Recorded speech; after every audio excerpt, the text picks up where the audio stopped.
In this video, I'm going to be discussing the importance of the split step in tennis, and we're also going to be talking a little bit about positioning in doubles and a little bit of strategy and tactics discussion related with positioning. Now, on this court here, we've got Gary, Mark, Bryan, and John. These four were with me out in Palm Springs, California for the most recent Essential Tennis Clinic. And this was a competitive match that they played against each other. I'm going to go ahead and play through this individual points. We're going to watch how it plays out, and then we're going to be breaking down several things that are going to help these guys improve their doubles game. So let's go ahead and watch the point first. We'll see Gary serve and volley. John hit a lob. That ends up winning the point. Now, the first thing I'd like to say about this point, and we'll start getting ready to reset it here, is that this is a good play by John. There is no shame in playing a lob in doubles, especially if it's effective, and especially if it's effective again and again. John used this strategy many times in both singles and doubles play during the clinic in Palm Springs, and it was effective, and so I don't blame him for continuing to use it. Now let's take a look at Gary and Mark and see what things that they can do better to try to defend against this good shot by John. Now the first thing I'm going to draw your guys' attention to as we start to play through the points is Gary and his use of his footwork in his split step. After his serve, he gets in very quickly, which is great. He doesn't have the most powerful serve in the world, which gives him a lot of time to get up there, and that's awesome. Now, as the ball approaches John, and we see John start to make his swing towards the ball, Gary at this point here should be in a ready position, or at least starting to split step at this point right here. As John swings forwards and makes contact here, watch Gary's feet. He's going to continue making steps, and right here he finally catches his balance and starts to move back, and this is a reactionary move by Gary. He's only now stopping and catching his balance now that he realizes that he just got lobbed. And so this is too late. I'm going to back this up again. Gary should be split stepping right here.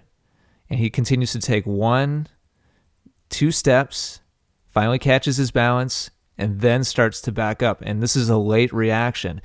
And ultimately, this is a big reason why they lost this point. Now, Mark plays a part in this as well, but I want you guys to realize that split step. And here, I'll play it again one more time in full motion. It happens very quickly.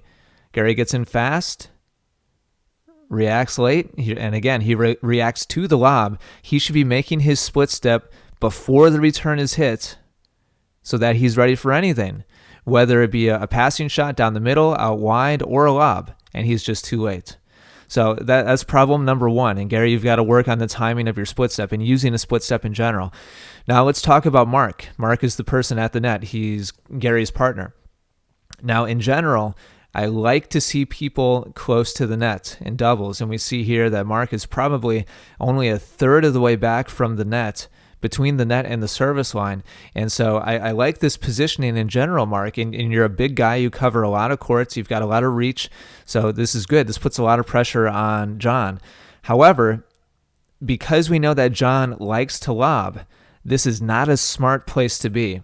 And again, I saw John use this play many times in doubles play, and Mark, you've got to be aware of it. I would recommend that against a player like John, who we know likes to lob, I would recommend that you start off somewhere back around in here, someplace close to the service line.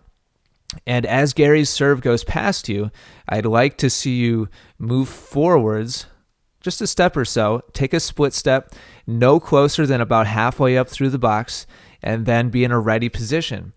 If you were to get yourself in a ready position somewhere, somewhere around here, then in order to return John's lob, let's go ahead and play through this again and take a look at where John's lob hit. And John really hit pretty much a perfect shot. We see the ball bounce right here. It's about 3 feet or so inside the baseline, maybe 4 feet. Mark, in order for you to actually get back and be able to play this as an overhead, you would have had to have moved probably to about here or so. And we're talking about I don't know, it looks like about 8 or 10 feet or so. And so that's probably for you. If you get yourself to the side and take your right foot back as you're supposed to move back, Mark, we're probably talking about 3 shuffles or 3 crossover steps to get back to that ball. Instead, you would have had to have moved all the way from where you started off here in order to get to that, which adds, looks like about 25% more court for you to have to cover. And we know that John likes to lob, so I would really recommend that you start a little bit farther back, make 1 step forwards and split step, and be ready to move in any direction so that if John lobs, you can go back and cover it. If he doesn't lob and you take your split step somewhere around here and he ends up hitting a regular drive, you can go ahead and move forwards and try to cut it off from this split step position. And really from here, you're able to cover the whole court much easier.